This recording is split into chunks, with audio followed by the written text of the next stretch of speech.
you said. Last year I stood again here, and I spoke about how committed are we to ourselves, okay? And I want to kind of read that theme forward with a different perspective. You know, we no longer do New Year's resolutions. Many of us don't anyway, because we don't seem to be able to carry it past the first month. So this year I want to present a different point of view and a different perspective on approaching the new year. Most of us have heard the old famous thing, you can't fit a square peg into a round hole, okay? So let's keep that in mind, and we'll address that a little bit later.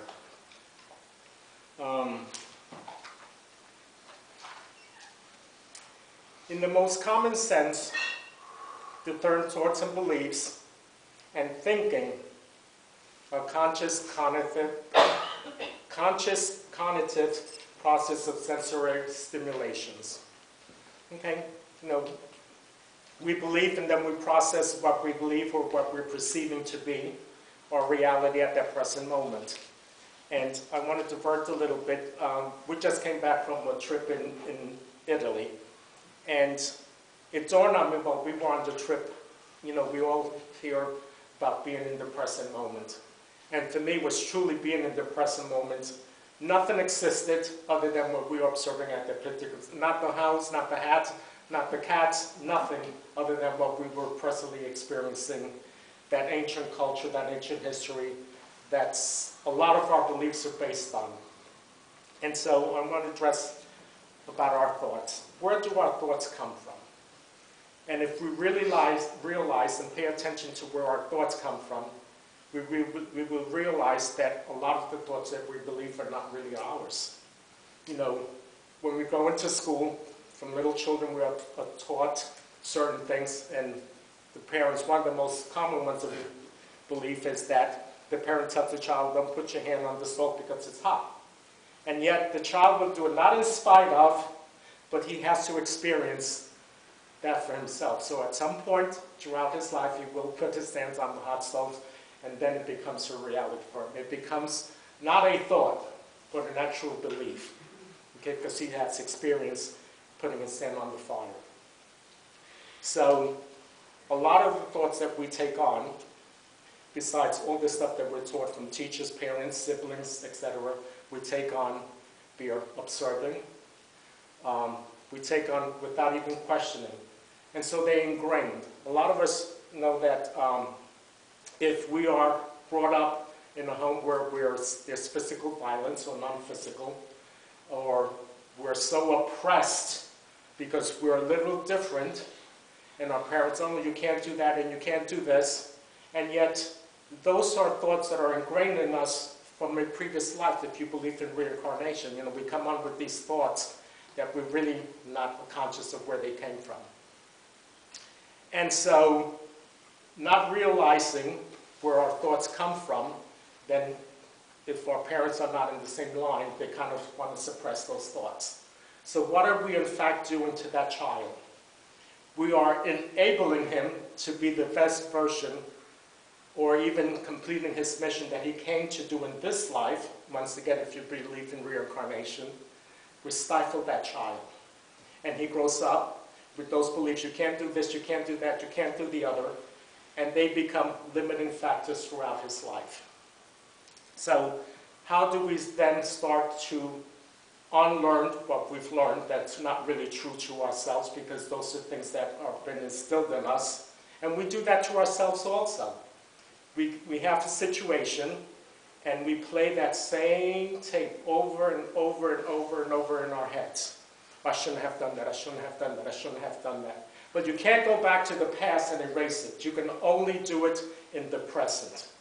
We never go back to the past in reality, because it's always this present moment. And in the present moment is when we have the opportunity to review our thoughts and beliefs and change them if they no longer resonate with us. Okay? That is true of everything we do in life. You know, my brother-in-law used to say, and it was kind of funny because he says, I have no time, I have nothing to do and no time to do it. I have nothing to do and no time to do it. Because we're so busy, social media, Instagram, and all those other things which I don't partake in. And we're in the presence of family and friends and everybody's on their phone. Yeah. Not engaging in conversation. If they do, it's texting back and forth. They're sitting in the same space and they're texting back and forth because we can't express the words. Okay? What are we in fact doing when we don't express the words verbally? Because words do have a vibration. They do have a frequency. And yet we're stifling ourselves because although we put it in text, that's really not being sent. It's sent again through the air, but we're not expressing to one another. And what was the first thing that God did when He created, if you believe that beautiful story? He said, let there be light again. Our throat chakra is the most important chakra, other than your heart, that we have in this system. Okay? Because it is the throat chakra, it's your will. I will do.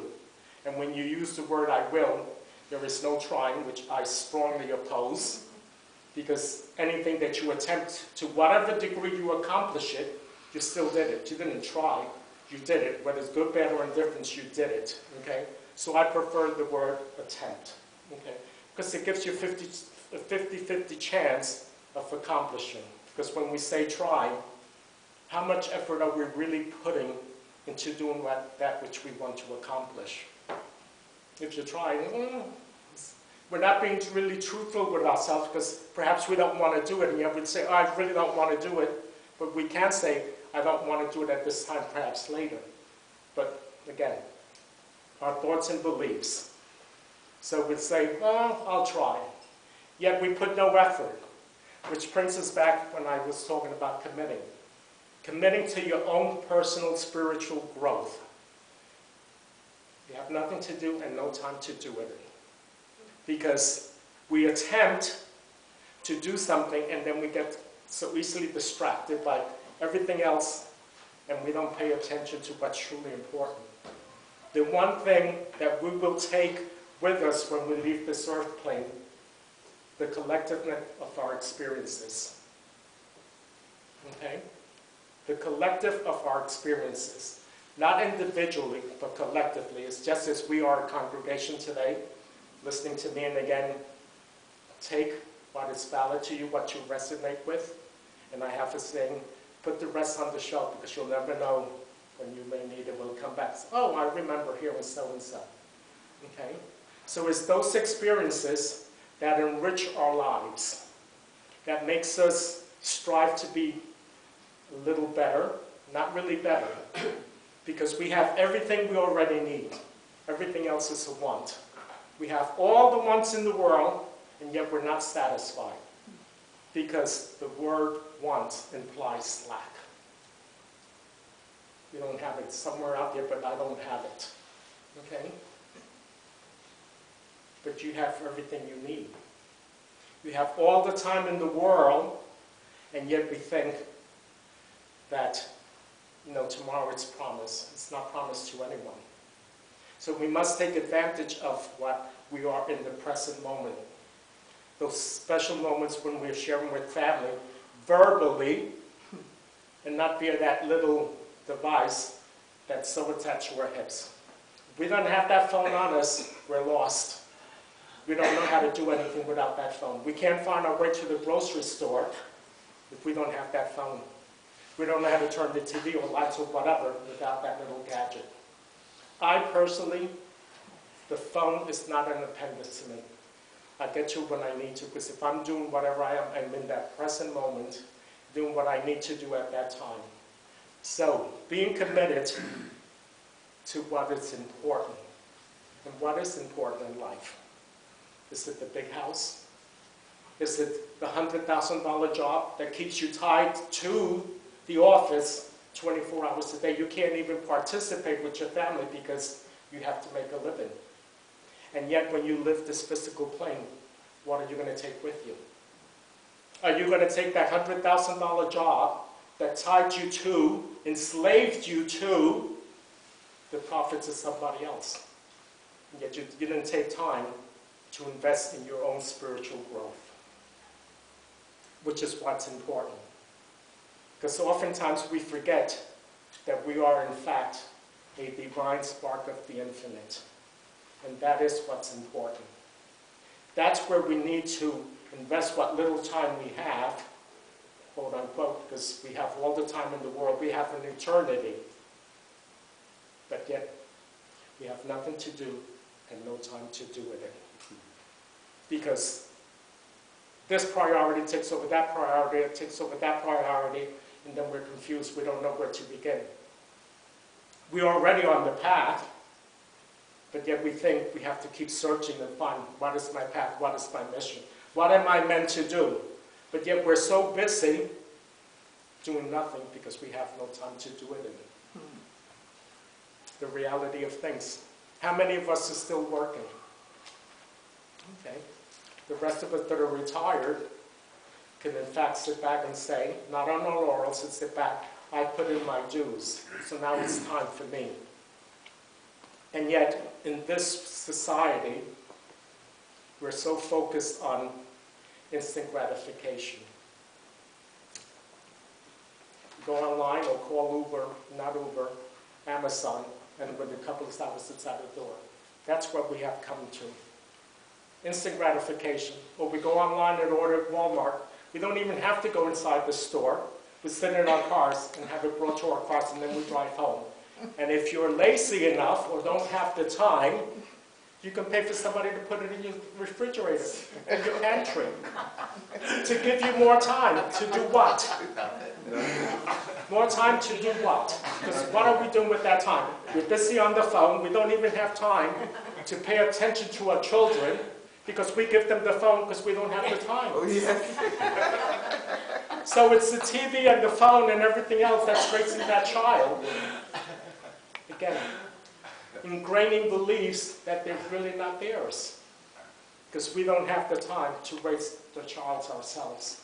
To instill a very basic principle of a religious concept, whatever that is, until that child develops its own thoughts and its own beliefs to follow what religion of their choice is.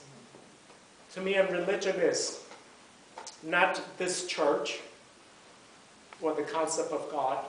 It is the relationship, the personal relationship you have with the God of your own understanding. It's not what I tell you that God is or should be. It's that personal relationship you have with the infinite that you sit with every morning with and have a conversation. Thank you for this beautiful day, another opportunity to experience life, whatever that life is. But we want to live life perfectly, then we have to set the intent of being grateful for that moment. Being grateful for being in the present moment, whatever that moment is that we've created. We, human beings, are so powerful. We manifest, and yet we're not even aware of the choices that we make to manifest those things. And then there comes the want. You wanted this, but you manifested that. So there's always the want. We're always searching to fill a void when we don't even know what that void is. We're always constantly searching, whether it's on the phone and the internet, however it is, asking other people, why can't we follow our own GPS, which is guides you? And what is that GPS? It's your higher self. How many of us talk to ourselves, have those conversations with ourselves, that dialogue? Are you really conscious that you are, in fact, having a conversation with your higher self that you are innately connected to? And it's not even so much your higher self. It's the overall consciousness of what God really is. For God is consciousness. It is a living, breathing thing. Just as this beautiful planet, Mother Earth, is a beautiful, living organism. Yes, it's rocks and grass and water and everything else, but it is a living vibration. So, how do we then put priority into what our thoughts and beliefs are? To become aware of how they came to be our thoughts and beliefs in the first place. If you don't believe, and I'll divert a little bit, I had a conversation with my sister on a spiritual level. She was telling me, oh, you know, Jesus Christ died for our sins. I said, okay, beautiful story. She said, what, you don't believe that? I said, no, not anymore. I said, because if you really look at it from the concept, here's a man that gave unselfishly, and look at his death. He died for what he truly believed in. He was so willing to die for his own beliefs, not what somebody else told him. And therefore, challenging the system, they had to do away without him. But he did instill in each and every one of us, even if we're not Christians or Catholic or whatever it is, that there is. Because he came to teach us love. He came to teach us unconditional love. And that is the one thing that God doesn't have. He doesn't have our love. We think we love him, but how can you love something that you haven't seen, that you can't physically touch? And we say love God, but how much? And that is the one thing that God yearns for. That commitment that when we get up in the morning, thank you, God, for another day. That's all it takes. How we start our day, it's how our day is going to be. If we hit the morning running without taking time to be grateful for that day, we're going to be running all day long, trying to catch up to ourselves because we're still living in the past, the things we didn't accomplish yesterday, and we got our plate full today.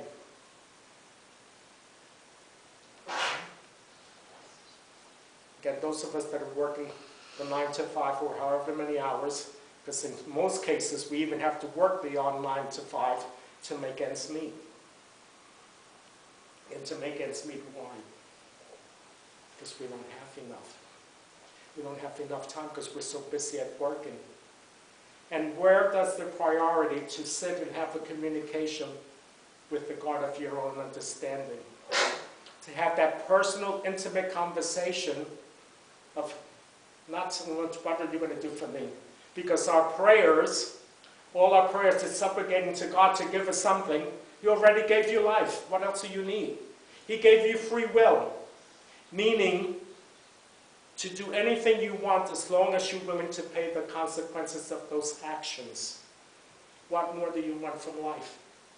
So there's that void, and yet we can't identify what that void is because we're always looking to fill it. We fill it with new clothes, new shoes, new house, a bigger house, a bigger house, a bigger house, more of this, more work. And is all of those things really important? They're important for the experience in this 3D world. Because when you go back, you take none of it with you.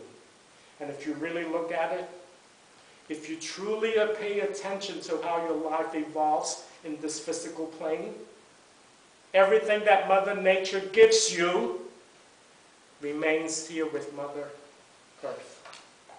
We eat, we give it back. We drink, we give it back. When we're done with this physical body, we give it back. We don't take any of it with us. It remains in this 3D world, and yet we're so attached to it. We're so ingrained to fill those voids of what we want. How many of us truly know what we want? A lot of us know what we don't want.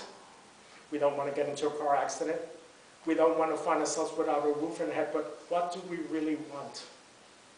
What are we always searching for to fill? What's going to fill that void of that want? Because we already know we have everything we need. We have a roof over our heads. And that in itself can become a burden. Look at the homeless people that are out there. Perfectly happy to be without a roof over their head.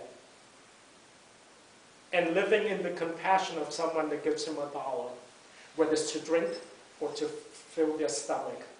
No worries whatsoever. And those people that have absolutely nothing are the people that are teaching us the biggest lesson. Have an idea what that lesson is? There, for the sake of God, go I. because you can find yourself in that same situation.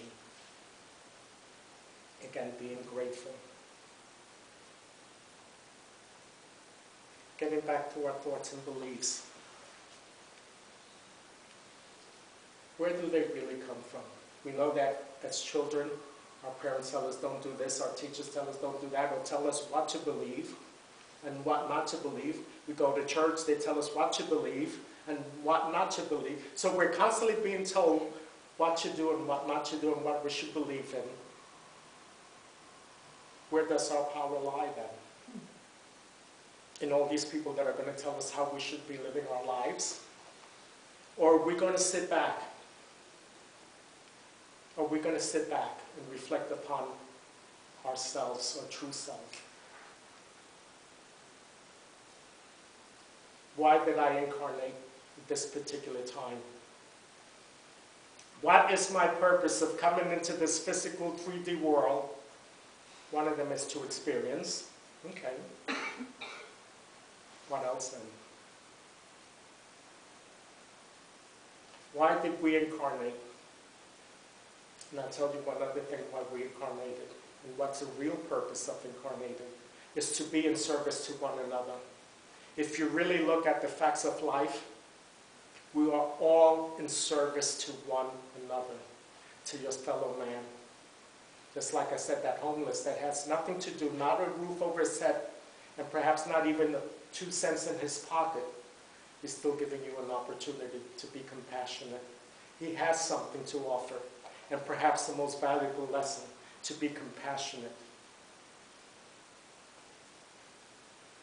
Being in service to one another, whether it's more so through our actions, our deeds, and our words. To extend a hand to someone who's down. To extend a loving smile to someone who's depressed. To reach out to someone who has no one to share or have a conversation with, but yet we're too busy. I'll be with you in a minute because I have to take this fellow. Again, nothing to do of real importance, and we have no time to do it in. So, with all that I've said today, we're off topic, which is good because, again, to be inspired by spirit is to be in spirit, which is our true nature. To be whole, to be complete, to be at peace, to be at one. And so to change the thoughts and the beliefs, not via resolutions, but again via words. The will. I will do this, I will accomplish this, I will be a better person. I offer you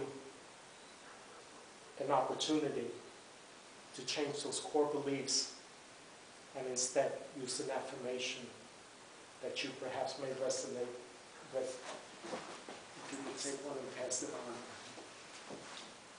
So don't look at New Year's resolutions because we know past the 2 weeks they don't work.